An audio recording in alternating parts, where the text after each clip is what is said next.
Mental model, the festival access wristbands. Imagine कीजिए आप एक massive multi stage music festival में जा रहे हैं। थाउजेंड्स ऑफ म्यूजिक फैंस एक साथ मेन एंट्रेंस गेट्स से गुजरते हैं। वे बिल्कुल सेम बने हुए रास्तों पर चलते हैं, सेम कंसेशन स्टैंड से ड्रिंक्स खरीदते हैं और सेम सेंट्रल कॉन्कोर्स का यूज करते हैं। हाउएवर, जैसे ही crowd members individual stage entrances या वीआईपी लाउंज के पास पहुंचते हैं, सिक्योरिटी पर्सनल्स हर अटेंडी को इवेलुएट करते हैं।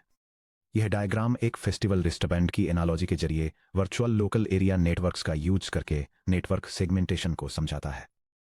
ये मल्टीपल यूजर्स के ट्रैफिक को एक single shared switch hardware fabric से गुजरते हुए दिखाता है, जहां सिक्योरिटी चेक्स हर यूजर को उनके कलर कोडेड एक्सेस प्रिविलेजेस के बेसिस पर उनके स्पेसिफिक वर्चुअल नेटवर्क डोमेन में आइसोलेट और रूट करते हैं।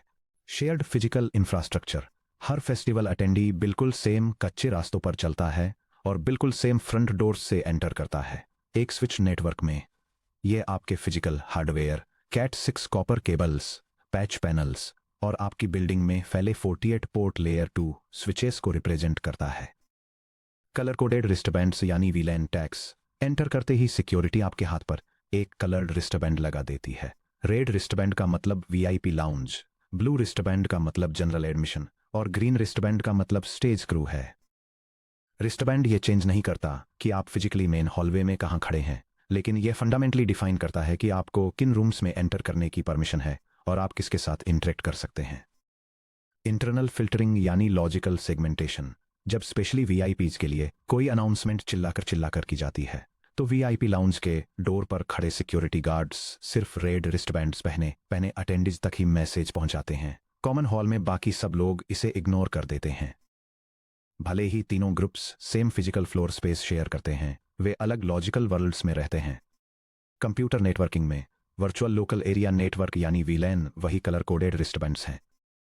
ये हमें बिना एक ही एक्स्ट्रा बिछाए या एडिशनल हार्डवेयर स्विचेस खरीदे एक सिंगल फिजिकल स्विच्ड इंफ्रास्ट्रक्चर को dozens of completely isolated broadcast domains में लॉजिकली डिवाइड करने की परमिशन देते हैं। सेक्शन ब्रेक, फिजिकल लैन बाउंड्रीज क्यों ब्रेक डाउन होती हैं?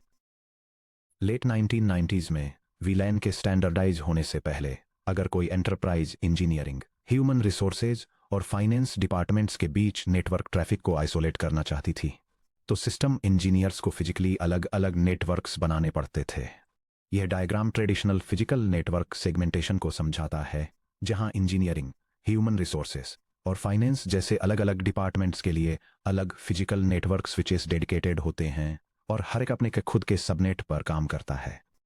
ये इस अप्रोच के डिसएडवांटेजेस को हाईलाइट करता है, जैसे अनयूज्ड स्विच पोर्ट्स की वजह से वेस्ट होने वाली हार्डवेयर कैपेसिटी, डेस्क बदलने पर रिवायरिंग की जरूरत की वजह से फिजिकल मोबिलिटी की कमी और हर डिपार्टमेंट के लिए इंडिविजुअल स्विच हार्डवेयर खरीदने का हाई कॉस्ट। इस रिजिड फिजिकल अप्रोच ने 3 मैसिव इंजीनियरिंग बॉटलनेक्स प्रेजेंट किए। एनॉर्मस हार्डवेयर वेस्ट, अगर एचआर डिपार्टमेंट के पास थर्ड फ्लोर पर सिर्फ 5 एम्प्लॉयज थे, तब भी आपको एचआर के लिए 24 पोर्ट स्विच खरीदना पड़ता था, जिससे 19 एक्सपेंसिव स्विच पोर्ट्स परमानेंटली खाली पड़े रहते थे। फिजिकल रिवायरिंग कैओस, अगर कोई इंजीनियरिंग एम्प्लॉय थर्ड फ्लोर पर एचआर टीम के बगल में बैठने के लिए अपनी डेस्क टेम्परेरीली रिलोकेट करता था, तो एडमिनिस्ट्रेटर को इंजीनियरिंग स्विच से नई डेस्क तक फिजिकल केबल खींचने के लिए फ्लोर के नीचे क्रॉल करना पड़ता था। अनकंट्रोल्ड ब्रॉडकास्ट स्टॉर्म्स, जैसा कि पिछले सेक्शन में डिस्कस किया गया था, लेयर 2 स्विचेज सभी एक्टिव पोर्ट्स से FF ब्रॉडकास्ट फ्रेम्स को फ्लड कर देते हैं। जैसे ही एक flat unsegmented network hundreds of and points तक एक्सपेंड होता है, बैकग्राउंड प्रोटोकॉल्स जैसे ARP रिक्वेस्ट्स और DHCP discoveries broadcast storms generate करते हैं, जो होस्ट CPU साइकिल्स को कंज्यूम करते हैं और स्विच फैब्रिक बैकअप लेंस को एग्जॉस्ट कर देते हैं। वीलैन इंजीनियरिंग सॉल्यूशन, एक वर्चुअल लैन वीलैन नेटवर्क की लॉजिकल टोपोलॉजी को उसकी फिजिकल टोपोलॉजी से डिकपल करके इसे सॉल्व करता है। एक सिंगल स्विच पर इंडिविजुअल पोर्ट्स को अलग अलग वीलैन आईडीज असाइन करके हम एक 48 पोर्ट स्विच को 3 कंप्लीटली इंडिपेंडेंट वर्चुअल स्विचेज में लॉजिकली स्प्लिट कर सकते हैं। यह diagram virtual local area network का यूज करके एक सिंगल 24 पोर्ट स्विच पर लॉजिकल नेटवर्क सेगमेंटेशन को इलस्ट्रेट करता है। स्विच पोर्ट्स को इंजीनियरिंग, ह्यूमन रिसोर्सेज और फाइनेंस डिपार्टमेंट्स के लिए डिस्टिंक्ट वर्चुअल नेटवर्क में डिवाइड किया गया है, जिसके रिजल्ट से 3 सेपरेट ब्रॉडकास्ट डोमेन्स बनते हैं। अब पोर्ट 1 VLAN 10 पर होस्ट E1 द्वारा ओरिजिनेट किया गया लेयर 2 ब्रॉडकास्ट फ्रेम केवल पोर्ट्स 2, 3 और 4 पर ही फ्लड होगा। पोर्ट्स 5 to 12 VLAN 20 और VLAN 30 को असाइन किए गए उस ब्रॉडकास्ट फ्रेम को कभी नहीं देखेंगे या रिसीव नहीं करेंगे। अलग अलग VLAN से अटैच्ड डिवाइसेस लेयर 2 पर एक दूसरे से कम्युनिकेट नहीं कर सकते, भले ही वे सिलिकॉन के बिल्कुल सेम फिजिकल पीस में प्लग्ड हों। Section break. Access ports versus trunk ports. VLAN traffic एक नेटवर्क में कैसे ट्रैवल करता है, इसे समझने के लिए हमें स्विच पोर्ट्स को 2 अलग अलग फंक्शनल रोल्स में कैटेगरीज करना होगा, एक्सेस पोर्ट्स और ट्रंक पोर्ट्स। यह डायग्राम दिखाता है कि कैसे network switches virtual local area network tagging का यूज करके एक्सेस और ट्रंक पोर्ट्स को हैंडल करते हैं। एक होस्ट से आने वाला अनटैग्ड डेटा पहले स्विच के एक्सेस पोर्ट में एंटर करता है, जहां इसे एक स्पेसिफिक नेटवर्क सेगमेंट असाइन किया जाता है। स्विच इस डेटा को 802.1q टैग्ड ट्रंक लिंक के थ्रू सेकंड स्विच को फॉरवर्ड करता है, जो इस अनटैग्ड ट्रैफिक को उसी वर्चुअल नेटवर्क पर मौजूद डेस्टिनेशन होस्ट तक पहुंचाता है। Access ports untagged device interfaces. एक एक्सेस पोर्ट एक ऐसा स्विच पोर्ट होता है जिसे एक सिंगल स्पेसिफिक VLAN ID से बिलोंग करने के लिए कॉन्फ़िगर किया जाता है। एक्सेस पोर्ट्स सीधे स्टैंडर्ड एंड यूजर डिवाइसेस से कनेक्ट होते हैं, जैसे डेस्कटॉप PC, लैपटॉप, प्रिंटर और IP camera. End host unawareness. End devices को VLAN टैग्स का कोई कॉन्सेप्ट नहीं होता। उनके standard network interface cards NIC simple standard Ethernet frames generate करते हैं। इंग्रेस प्रोसेसिंग स्विच में एंटर करना। जब होस्ट A से एक अनटैग्ड फ्रेम VLAN 10 को असाइन किए गए एक्सेस पोर्ट में एंटर करता है, तो स्विच अपने बैकअप प्लेन पर फ्रेम को इंटरनली VLAN ID 10 के साथ टैग कर देता है। इग्रेस प्रोसेसिंग स्विच को लीव करना। इससे पहले कि स्विच एक फ्रेम को एक्सेस पोर्ट से बाहर किसी डेस्टिनेशन होस्ट को डिलीवर करे, यह इंटरनल VLAN टैग को हटा देता है। होस्ट को बिल्कुल स्टैंडर्ड अनटैग्ड IEEE 802.3 इथरनेट फ्रेम मिलता है। Trunk ports multi VLAN transport links. क्या होता है जब VLAN 10 एक बिल्डिंग की अलग अलग फ्लोर्स पर लोकेटेड 2 स्विचेस के अक्रॉस स्पैन करता है? अगर हम सिर्फ एक्सेस पोर्ट्स का यूज करते तो हमें बिल्डिंग में ऑपरेट होने वाले हर सिंगल VLAN के लिए दोनों स्विचेस के बीच एक डेडिकेटेड फिजिकल केबल रन करनी पड़ती। 50 VLAN वाले नेटवर्क में हर स्विच पेयर के बीच 50 इंटरकनेक्टिंग केबल्स की जरूरत होगी। इस हार्डवेयर इनएफिशिएंसी को एलिमिनेट करने के लिए स्विचेस ट्रंक पोर्ट या ट्रंक लिंक का यूज करते हैं। एक ट्रंक पोर्ट एक पॉइंट टू पॉइंट लिंक होता है, जिसे एक सिंगल फिजिकल केबल पर एक साथ मल्टीपल VLAN के ट्रैफिक को कैरी करने के लिए कॉन्फ़िगर किया जाता है। क्योंकि दर्जनों अलग अलग VLAN का ट्रैफिक बिल्कुल सेम ट्रंक वायर से होकर फ्लो होता है, सेंडिंग स्विच को हर आउटगोइंग फ्रेम के साथ एक एक्सप्रेसिट हेडर टैग अटैच करना पड़ता है, ताकि रिसीविंग स्विच को एग्जैक्टली पता चले कि वह फ्रेम किस लॉजिकल VLAN से बिलोंग करता है।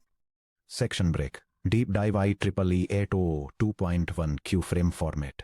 मल्टी वेंडर नेटवर्किंग हार्डवेयर में फ्रेम टैगिंग को स्टैंडर्डाइज करने के लिए IEEE ने 802.1q स्टैंडर्ड, जिसे अक्सर .1q बोला जाता है, उसे डिफाइन किया।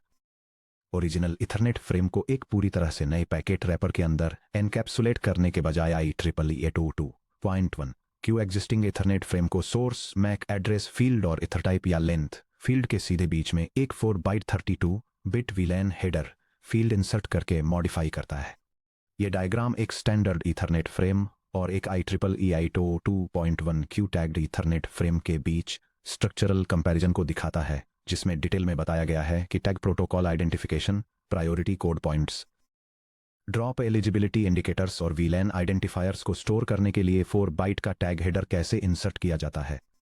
क्योंकि फ्रेम के बीच में 4 बाइट्स इंसर्ट किए जाते हैं, इसलिए original freak sequence FCS CRC calculation invalid हो जाता है। सेंडिंग स्विच टैग्ड फ्रेम को ट्रंक लिंक पर भेजने से पहले FCS फील्ड को ऑटोमेटिकली रिकैलकुलेट और ओवरराइट कर देता है। चलिए 32 बिट 802.1q टैग हेडर के 4 सब फील्ड्स को डिसेक्ट करते हैं। Tag protocol identifier TPID 16 bits 2 bytes. Fixed hex value 0xx100। Purpose ये हार्ड कोडेड फील्ड इंडिकेट करता है कि आगे एक 802.1q हेडर आने वाला है। जब एक receiving switch source MAC address के तुरंत बाद वाले बाइट्स को रीड करता है, और 0x8100 देखता है तो वह पहचान जाता है कि फ्रेम में एक standard ether type payload length के बजाय एक वीलैन टैग है। Priority code point PCP 3 bits. Purpose ये layer 2 quality of service QS mechanism provide करता है जो IEEE 802.1p स्टैंडर्ड के तहत डिफाइंड है। मैथ्स और कैपेसिटी 3 बिट्स के साथ PCP two the power of 3 equals 8 अलग अलग प्रायोरिटी लेवल्स को सपोर्ट करता है जो 000 priority 0 best effort default data से लेकर 1111 priority 7 highest priority network control traffic जैसे राउटिंग प्रोटोकॉल की लाइव्स तक होती हैं। Real world application voice over IP VoIP phone traffic को आमतौर पर पीसीपी वैल्यू 5 वॉइस के साथ टैग किया जाता है ताकि हैवी नेटवर्क कंजेशन के समय स्विच बल्क फाइल डाउनलोड से पहले ऑडियो फ्रेम्स को प्रोसेस करें। ड्रॉप एलिजिबल इंडिकेटर DEI या canonical format indicator CFI 1 bit. Purpose originally legacy token ring framing formats को सपोर्ट करने के लिए इसका नाम CFI रखा गया था। मॉडर्न ईथरनेट इंप्लीमेंटेशंस में यह ड्रॉप एलिजिबल इंडिकेटर DEI के रूप में काम करता है।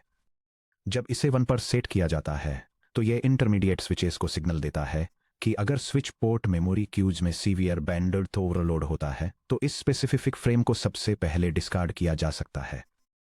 वीलैन आइडेंटिफायर VID 12 बिट्स। पर्पस उस स्पेसिफिक लॉजिकल वीलैन की पहचान करता है जिससे फ्रेम बिलोंग करता है। मैथ्स और एड्रेसिंग लिमिट्स गेट के लिए क्रूशियल क्योंकि VID field strictly 12 bits wide होती है। एक standard IE 802.1 Q switch fabric maximum support कर सकता है। Maximum VLANs equals to the power of 12 equals 4096 total logical network IDs। 4096 available IDs number 0 से 4095 तक स्पेसिफिक ऑपरेशनल रेंजेस में डिवाइडेड हैं। ये reference table network segmentation tags के numeric breakdown को एक्सप्लेन करता है जिसमें डिटेल में बताया गया है कि कैसे स्पेसिफिक रेंजेस को default configurations standard user subnets legacy network support expanded enterprise infrastructure और सिस्टम लेवल इंटरनल यूज के लिए असाइन किया जाता है। GATE exam note 2 the power of 12 equal to 4096 total mathematical values में से VID 0 और VID 4095 यूनिवर्सली रिजर्व्ड हैं। इसलिए कस्टमर वीलैन कॉन्फ़िगरेशन के लिए यूजेबल रेंज 1 to 4094 है। Section break the special case trunk links पर नेटिव वीलैन्स। क्या होगा अगर कोई अनमैनेज्ड पुराना स्विच या कोई लेगेसी डेस्कटॉप PC जो 802.1 क्यू टैग्स को नहीं समझता सीधे ट्रंक लिंक से कनेक्टेड हो। बैकवर्ड कंपैटिबिलिटी बनाए रखने के लिए 802.1 क्यू स्टैंडर्ड में नेटिव वीलैन का कॉन्सेप्ट शामिल है।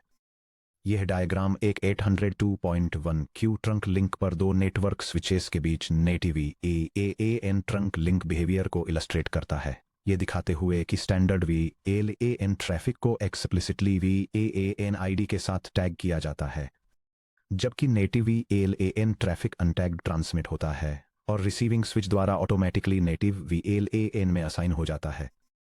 Definition native VLAN 802.1 Q trunk port पर सिंगल डेजिग्नेटेड वीलैन है जिसके फ्रेम पूरी तरह से अनटैग्ड ट्रांसमिट होते हैं। डिफ़ॉल्ट बिहेवियर फैक्ट्री डिफ़ॉल्ट से वीलैन 1 ज़्यादातर कमर्शियल स्विचेस पर नेटिव वीलैन के रूप में सर्व करता है। ट्रैफिक प्रोसेसिंग रूल जब कोई trunk port untagged ethernet frame receive करता है तो यह ऑटोमेटिकली उस फ्रेम को अपने कॉन्फ़िगर किए गए नेटिव वीलैन में असाइन कर देता है। Security alert modern enterprise network में नेटिव वीलैन को डिफ़ॉल्ट वीलैन 1 पर सेट छोड़ देने से सिक्योरिटी वल्नरेबिलिटीज क्रिएट होती हैं, जैसे कि वीलैन hopping attacks. Network administrators routinely native वीलैन को किसी अनयूज्ड ID फॉर एग्जांपल वीलैन 999 में चेंज कर देते हैं और अनटैग्ड ट्रैफिक को पूरी तरह से क्लियर कर देते हैं। Section break inter VLAN routing isolated world boundaries को कनेक्ट करना। क्योंकि वीलैन एक्सप्लिसिटली लेयर 2 पर ब्रॉडकास्ट डोमेन्स को आइसोलेट करते हैं, इसलिए वीलैन 10 इंजीनियरिंग पर मौजूद होस्ट और वीलैन 20 HR पर मौजूद होस्ट भी एक दूसरे को डायरेक्टली एथरनेट फ्रेम्स नहीं भेज सकते, भले ही वे सेम फिजिकल स्विच के एडजेसेंट पोर्ट्स में प्लग्ड ही क्यों न हों। अगर होस्ट A होस्ट B को एक पैकेट भेजने की कोशिश करता है तो आप उनके आइसोलेटेड लॉजिकल वर्ल्ड्स के बीच के गैप को कैसे ब्रिज करेंगे। इंटर वीलैन राउटिंग परफॉर्म करने के लिए आपको एक लेयर 3 डिवाइस राउटर या लेयर 3 स्विच इंट्रोड्यूस करना होगा। यह diagram router on A stick topology का यूज करके इंटर वीलैन रूटिंग को इलस्ट्रेट करता है। एक लेयर 3 राउटर गेटवे की तरह काम करता है जो 802.1q टैग्ड फ्रेम्स ले जाने वाली एक सिंगल फिजिकल ट्रंक लाइन के जरिए लेयर 2 स्विच से कनेक्टेड होता है। यह स्विच अलग अलग वर्चुअल लोकल एरिया नेटवर्क्स और सबनेट्स पर मौजूद 2 होस्ट्स को कनेक्ट करता है। स्पेसिफिकली इंजीनियरिंग डिपार्टमेंट में वीलैन 10 पर होस्ट ए और ह्यूमन रिसोर्सेज में वीलैन 20 पर host B. Inter VLAN communication को स्टेप बाय स्टेप ट्रेस करना। Host A VLAN 10 host B VLAN 20 को एक आईपी पैकेट ट्रांसमिट करना चाहता है। होस्ट ए अपने खुद के सबनेट मास्क 10.0.10.0/24 को होस्ट बी के आईपी एड्रेस 10.0.20.5 से कंपेयर करता है और महसूस करता है कि होस्ट बी एक अलग लॉजिकल सबनेट पर मौजूद है। Host a layer 2 Ethernet frame को अपने डिफॉल्ट गेटवे के मैक एड्रेस, जो कि वीलैन 10 के लिए राउटर का सब इंटरफेस है, पर एड्रेस करता है और इसे अनटैग्ड भेज देता है। स्विच 1 एक्सेस पोर्ट 1 वीलैन 10 पर फ्रेम रिसीव करता है, इसे इंटरनली VID = 10 के साथ टैग करता है और इसे ट्रंक लिंक के जरिए लेयर 3 राउटर को फॉरवर्ड कर देता है। राउटर फ्रेम को एक्सेप्ट करता है, 802.1q हेडर टैग को हटाता है और inner layer 3 IP packet header को इंस्पेक्ट करता है। राउटर अपने इंटरनल आईपी रूटिंग टेबल को चेक करता है, डेस्टिनेशन एड्रेस 10.0.20.5 को अपने वीलैन 20 इंटरफेस से मैच करता है। पैकेट को VID = 20 के साथ एक नए लेयर 2 फ्रेम में री एनकैप्सुलेट करता है और इसे वापस ट्रंक लिंक से स्विच को भेज देता है। स्विच अपने ट्रंक पोर्ट पर VID = 20 फ्रेम रिसीव करता है, अपनी कैम टेबल में होस्ट बी का मैक एड्रेस लुकअप करता है, VID = 20 टैग को हटाता है और क्लीन अनटैग्ड फ्रेम को एक्सेस पोर्ट 2 पर होस्ट बी को डिलीवर कर देता है। सेक्शन ब्रेक। चैप्टर 4 कॉम्प्रिहेंसिव रिव्यू और गेट फॉर्मूला रेफरेंस। कांग्रेचुलेशंस, आपने चैप्टर 4 कंप्लीट कर लिया है। अब आपके पास इस बात की कंप्लीट एंड टू एंड समझ है कि local area network physical media के जरिए डेटा को कैसे मूव करते हैं, शेयर्ड चैनल एक्सेस को मैनेज करते हैं, फॉरवर्ड टेबल बनाते हैं, ट्रैफिक डोमेन को आइसोलेट करते हैं और वीलैन का यूज करके लॉजिकल नेटवर्क को सेगमेंट करते हैं। गेट एग्जाम में हाई स्पीड प्रॉब्लम सॉल्विंग की तैयारी के लिए इसकी मैथमेटिकल और कॉन्सेप्टुअल रेफरेंस गाइड को याद कर लें। ये रेफरेंस मैट्रिक्स मुख्य कंप्यूटर नेटवर्किंग फॉर्मूलों और स्टैंडर्ड स्पेसिफिकेशंस को समराइज करता है। इसमें carrier sense multiple access with collision detection के फ्रेम साइजेज और लिंक लेंथ्स के calculations, exponential back off timing rules, standard Ethernet frame headers और payload boundaries, VLAN tagging overheads और हब्स, स्विचेस और राउटर्स के कोलिजन और ब्रॉडकास्ट डोमेन आइसोलेशन बिहेवियर को cover किया गया है। Section break. Looking ahead, crossing the local boundary. पूरे चैप्टर 4 के दौरान हमारा ऑपरेशनल फोकस लोकल नेबरहुड से टाइटली बाउंड रहा है, layer 2 data link addressing, MAC address और लोकल स्विच फॉरवर्ड टेबल। हालांकि लोकल मैक एड्रेसिंग तब पूरी तरह से फेल हो जाती है जब न्यू दिल्ली में होस्ट ए को सैन फ्रांसिस्को के एक सर्वर पर होस्टेड वेब पेज की रिक्वेस्ट करनी होती है। एक लेयर 2 स्विच अपने इंटरनल कैम टेबल्स में millions of global MAC address store नहीं कर सकता और नहीं Ethernet frames thousands of independent public wireless networks, fibre optic backbones और सैटेलाइट लिंक्स के पार ट्रेवल कर सकते हैं। Millions of independent physical LANs में फैले ग्लोबल नेटवर्क्स में नेविगेट करने के लिए हमें OSI मॉडल की लेयर 3 पर जाना होगा। अगले चैप्टर में हम अपने लोकल लाइब्रेरी हॉल से बाहर कदम रखेंगे और ग्लोबल हाईवे नेटवर्क सिस्टम पर चलेंगे, जब हम 5.1 network layer overview end to end routing and logical addressing को एक्सप्लोर करेंगे।